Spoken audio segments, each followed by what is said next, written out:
യാ ഹുസൈനരേ സലാം, യാ ഹുസൈൻ എന്നൊക്കെ പറഞ്ഞ് പാടുന്ന ചില പാട്ടുകൾ ഇപ്പോൾ രംഗത്ത് വരുന്നതായി കാണുന്നുണ്ട്.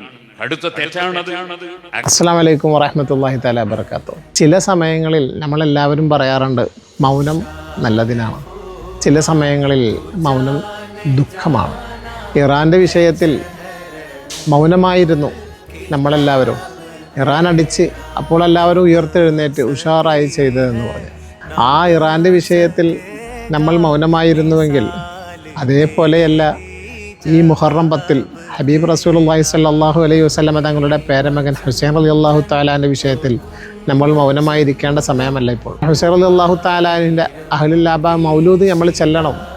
മുത്തുനബിയെയും ഫാത്തിമ ബിയെയും ഹസൻ ഹുസൈൻ അലി റളിയല്ലാഹു തആലാനെ കുറിച്ചും വാഴ്ത്തി പാടണം. അതല്ലെങ്കിൽ നമ്മൾ അവരുടെ ആളാണെന്ന് പറഞ്ഞിട്ട് എന്താ കാര്യം? അപ്പോൾ അവരുടെ ആൾക്കാരെല്ലാവരും പാടട്ടെ, അതല്ലാതെ അവരെ എതിർക്കുന്നവർ ആരൊക്കെയുണ്ടോ അവർ പാടാതിരിക്കട്ടെ.